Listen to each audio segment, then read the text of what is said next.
I would like to thank FlexiSpot for sponsoring this video. I love using their products, and thanks to their support, I have turned off YouTube ads on this video.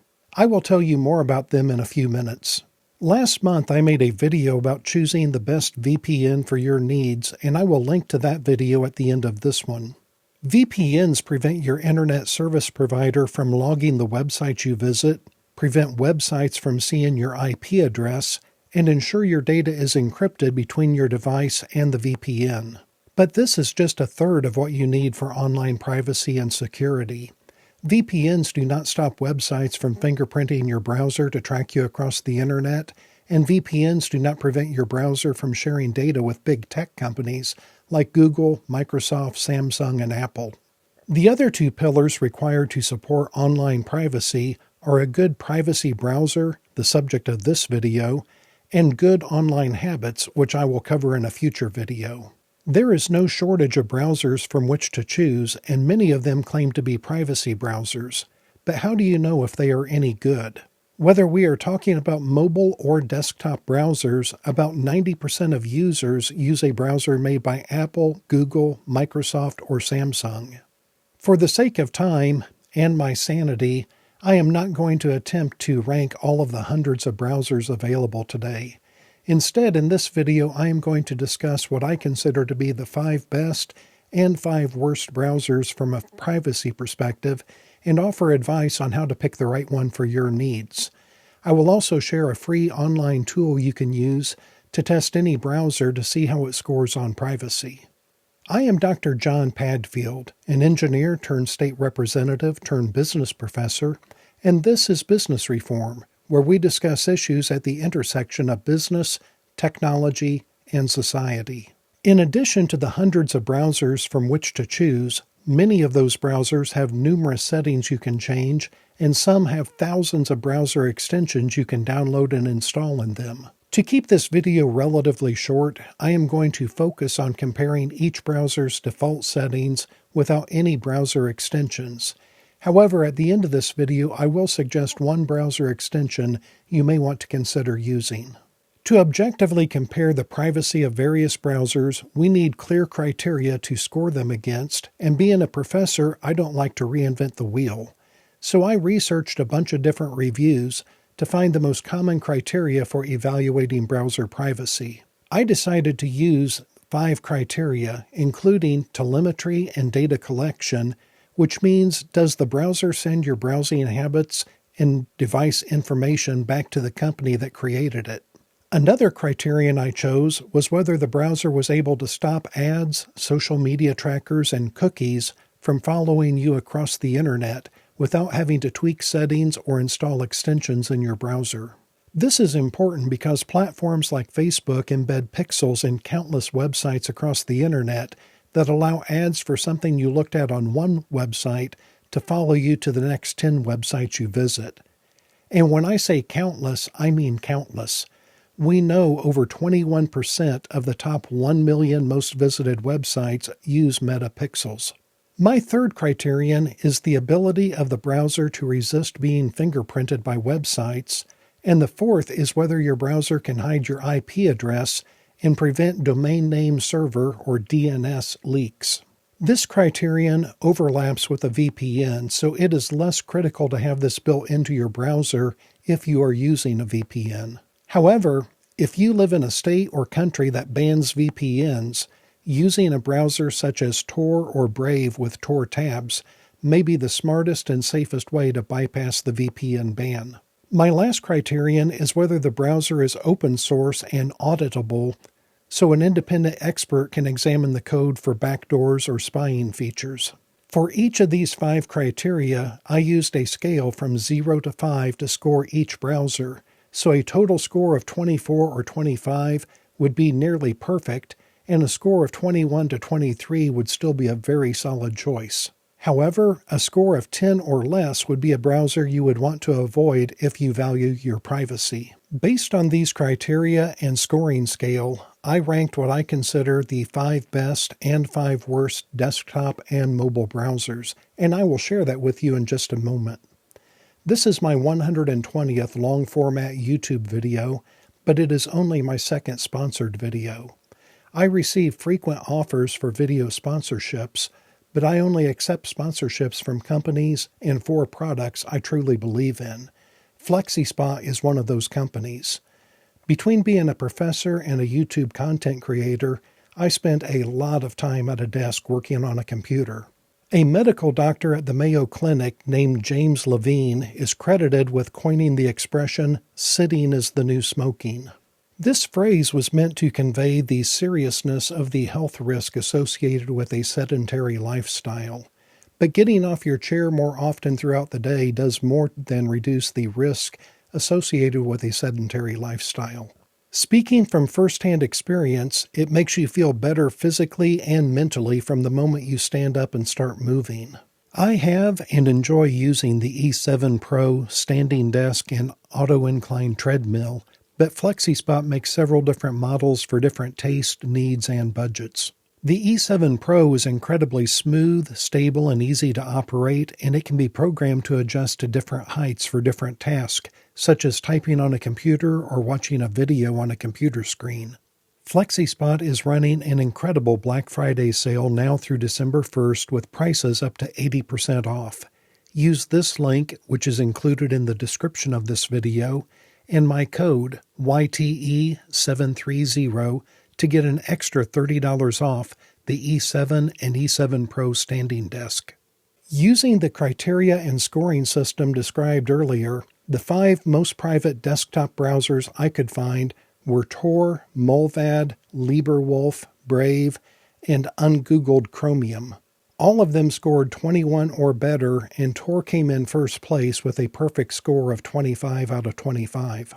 However, Tor has a reputation for being slow because of the way it routes traffic through multiple nodes, some of which do not have the best bandwidth. At the bottom end of the rankings, Opera, Safari, Yandex, Microsoft Edge, and Google Chrome all scored 10 or less. In addition to the low scores, Yandex is headquartered in Moscow, Russia, and Opera is Chinese-owned and partially Chinese-operated. I mentioned earlier that I was going to share a free online tool with you that you can use to test the privacy of any browser. This is a screenshot of the Mullvad browser when I tested it on coveryourtracks.eff.org. When you visit that website, it will run a test to see whether your browser blocks tracking ads, invisible trackers, and whether it can be fingerprinted. The Mullvad browser achieved the privacy trifecta. It blocked tracking ads, blocked invisible trackers, and it does not have a unique fingerprint, meaning it would be extremely difficult for a website to track me across the internet. The only thing the Mullvad browser lost a point for was that it needs a VPN, but I always use the Mullvad VPN anyway, so that makes it as good as Tor without the speed penalty for using Tor. The privacy results on coveryourtracks.eff.org show the Mullvad browser only reveals about 10 bits of data. The simplest way to think of this is if a witness was giving a description of someone to the police. If they say the man is in his early 30s, about 5'10" with black hair, that could describe literally millions of men.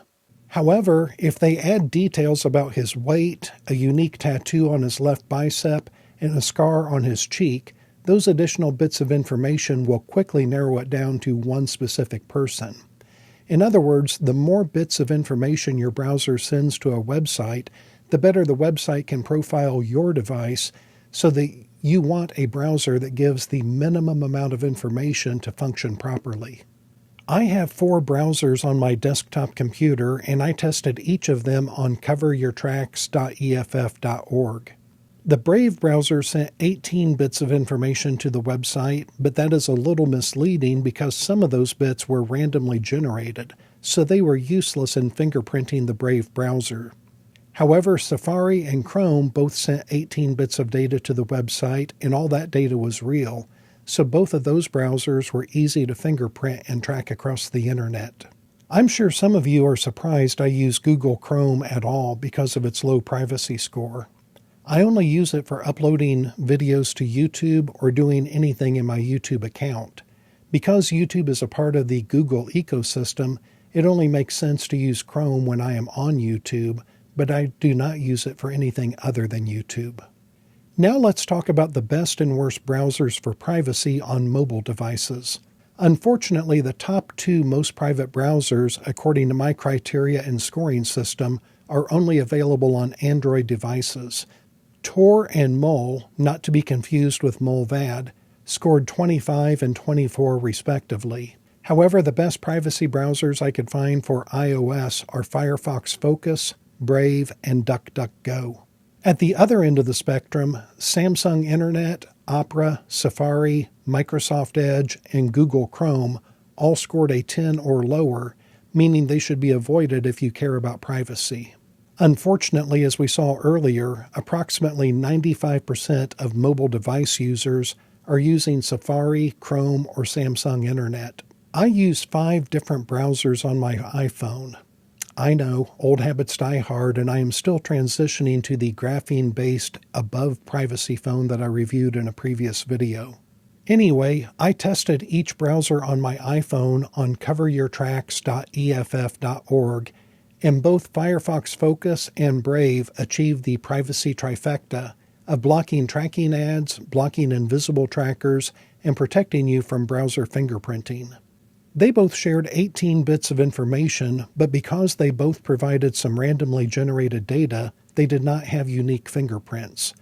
DuckDuckGo provided less information, so the best way to think about it would be like getting a partial license plate number. Not a fully unique number, but a nearly unique number if you were only missing 1 or 2 digits. To my pleasant surprise, both Safari and Chrome provided some randomized data to obscure your browser fingerprint. I hate to sound cynical, but I have to wonder if Apple and Google both want your data all for themselves, so they are making it more difficult for websites to take your data. Regardless, even though they have fingerprint-resistant technology, they still scored very low across my 5 criteria for evaluating privacy browsers. Browser extensions are a double-edged sword. While some can be very useful, they are like putting bumper stickers on your white Ford F-150. You had a very generic-looking vehicle that blended in with hundreds of thousands of other white Ford F-150s until you put that bumper sticker on it, which made it much more unique. But there is one browser extension you may want to consider for improving privacy of Firefox, Chromium, LibreWolf, and Brave. It is called uBlock Origin by Raymond Hill. And please make sure what you download is really uBlock Origin, not just uBlock. uBlock Origin blocks ads, trackers, coin miners, and other malicious scripts thanks to its constantly updated filter list of known threats. It is open source and it can stop Metapixel, Google Analytics, etc. I know this video will probably be controversial because there are so many opinions on what is the most private and secure anything, VPN, browser, password manager, etc. I intentionally avoid accepting any sponsorship that might even give the appearance of a conflict of interest because I value the trust that you put in me for data-based, unbiased reviews. If you enjoyed this video, I invite you to attend Office Hours, my first ever live stream on Monday, December 1st from 7 to 8:30 p.m. Eastern Time. It will be an unscripted discussion of privacy news with plenty of time for answering your questions. I also have a very special announcement I will be making at the beginning of that live stream that I think many of my regular viewers will be very happy about. These are just a few of the videos I have planned over the coming weeks, so if any of them are of interest to you, please subscribe and turn on notifications so you do not miss them when they are released. My Brushfires of Freedom tour has concluded for 2025, but I am already working on scheduling events in 20 states, plus Canada and possibly even Mexico in 2026. In mid-March, I plan to visit Lexington, Knoxville, Chattanooga, Atlanta, Auburn, and Huntsville. And from late July to early August, I plan to hold 10 events across Arizona, California, Oregon, Washington, Vancouver, Idaho, Utah, and Nevada. What browser or browsers do you use? What other hardware or software products would you like for me to review? I can't wait to read your comments.